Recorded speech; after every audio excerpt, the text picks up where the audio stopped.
G'day friends and fans, and welcome to Writing Corner 37, World Building Part 4, Civilization.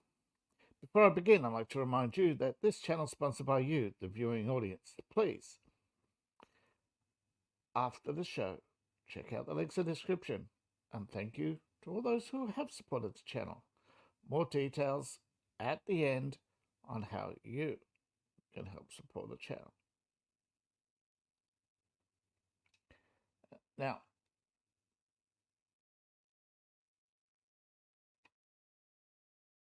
I'd like to start with thanking all those who have tuned in and remind you that this is part 4 of a series. Each part is a different aspect of world building and civilization. Well, you tend to have a notion of civilization as just cities. So we'll just leave it at the fact that civilization is just something.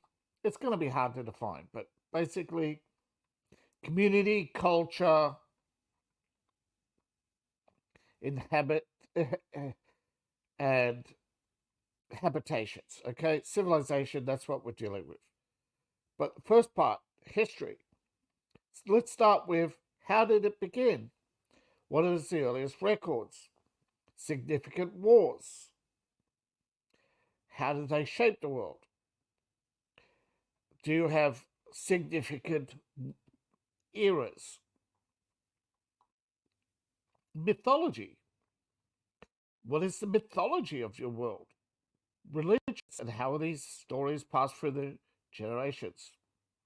Next part, culture. Is there a national, tribal culture? Pride, shame? How is it preserved? Things that define your culture.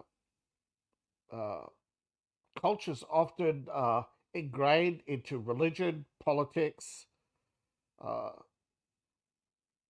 cultural movements, eras like the Baroque era, the Renaissance. They all had defining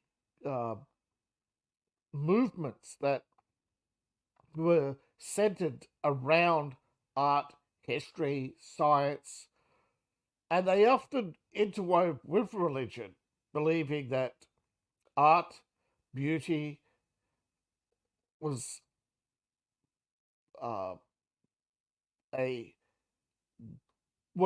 gift from God, a way to worship God, a way to express your emotions. So yeah, culture,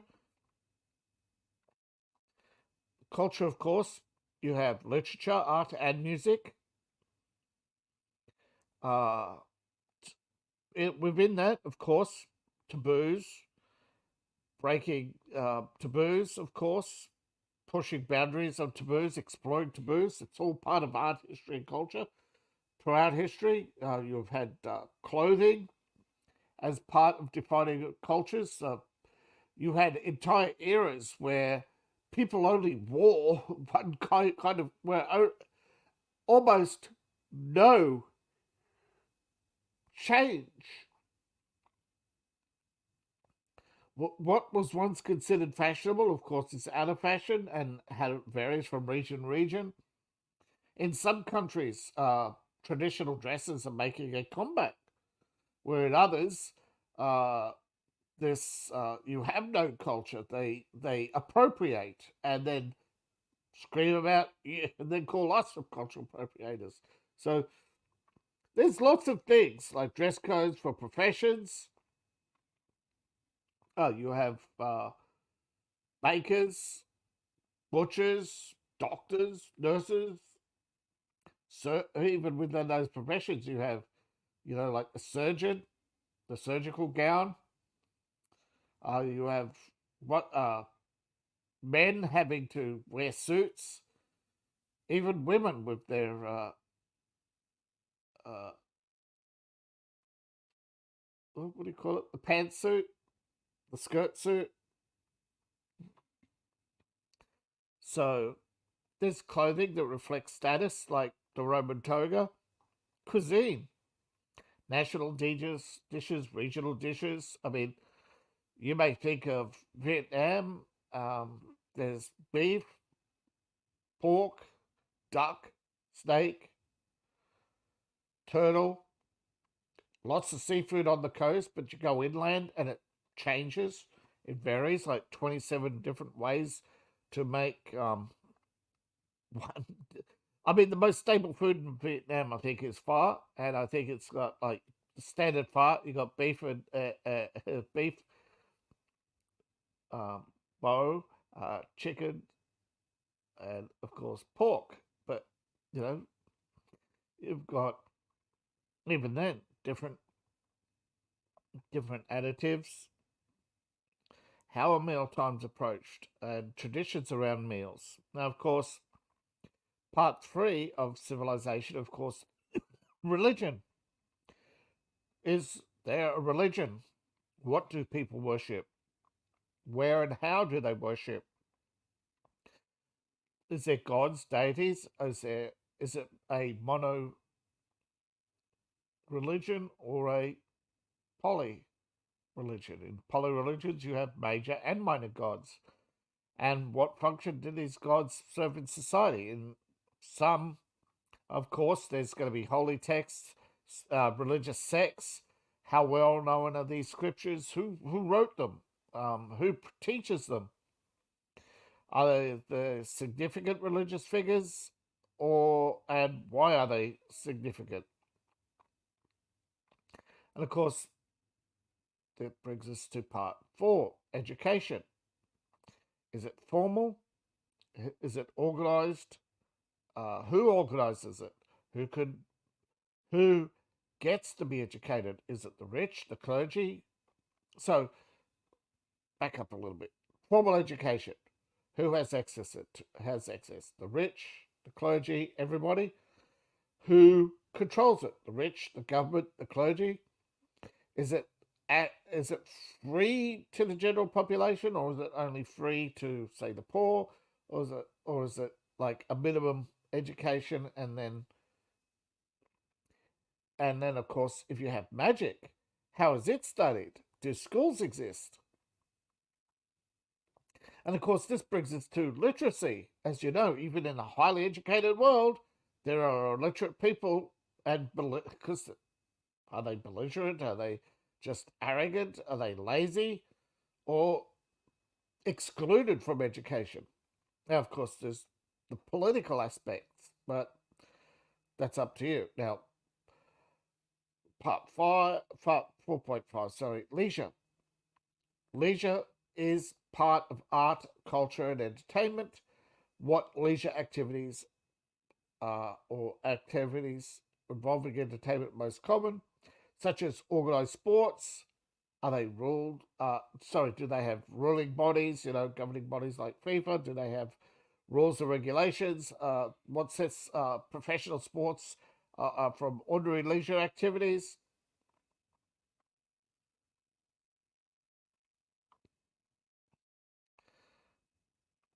Now, of course,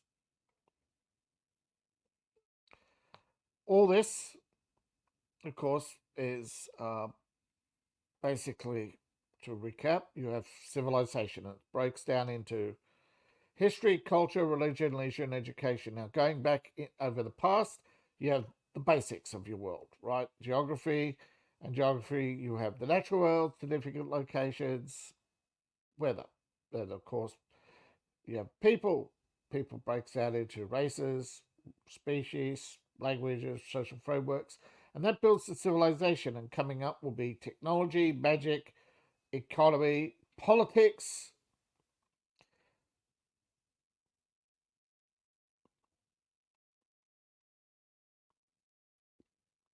and then once you have built your world, is that it will be time to write your story. Now, of course, world building, the more detailed you get into it, the more stories you can write. Remember, one of the problems with stories is the fewer you can have too few elements, and that limits your paths, right? Or you can have too many, and what happens? That will limit your paths, right? If you make your world like too complicated, it and unfortunately it's subjective. But I think we can all agree that if you are writing an encyclopedic 3 million page documentary on your world, like say Tolkien's Mini Notes, you probably want to. You should have. I mean, Tolkien should have written more than he did, but he didn't. That's his choice. But I'm just saying, if you want to write a really big encyclopedic uh, for your world, you you better be prepared to publish it, but not as a story, as a setting or something, which is what I'm doing. But you just don't want to write an encyclopedia for your one-off novel. I think you'd like to keep it to brief notes. To remember, if you're writing a story, you pretty much only want to world build for that region. Perhaps uh, it's like the city of Lakmar. I believe it was once very popular. The science fiction and fantasy used to have settings like futuristic Paris, which was based on Jules Verne, uh,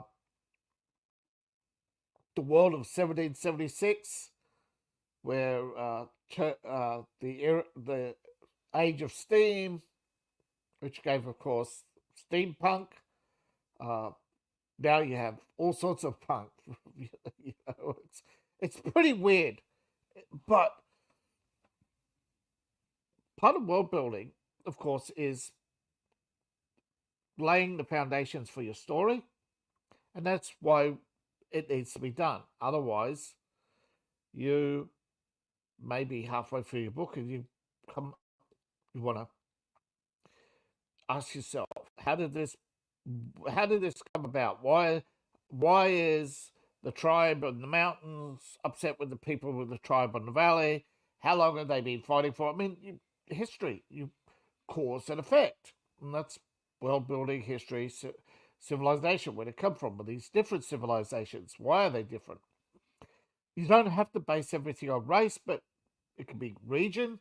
I mean, if you look at the histories of civilization, the warmer the weather, the more likely civilization occurs. More stable a region, like regions with lots of storms, deserts, just in general bad weather.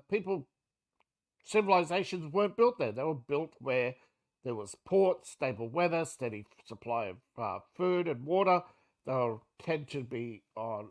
They tend to be on major rivers and followed the rivers. They tended to build up more on the coast than they did inland. You look at Persia. The Persian people started in the mountains. They are an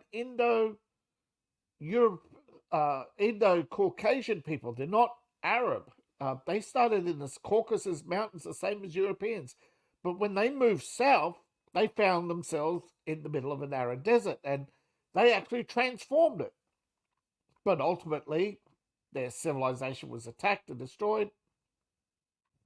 And again, they retreated to the mountains. And pretty much even today, parts of Iran are still without water.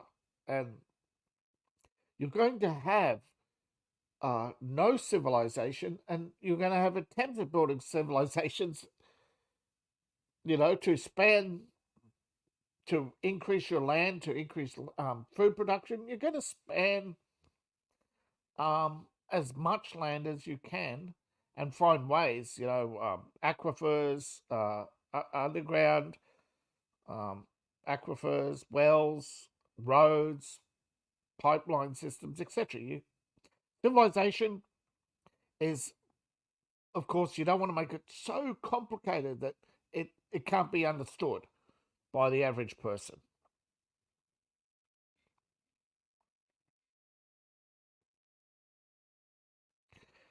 Now, before I go, I'd like to again thank you for listening.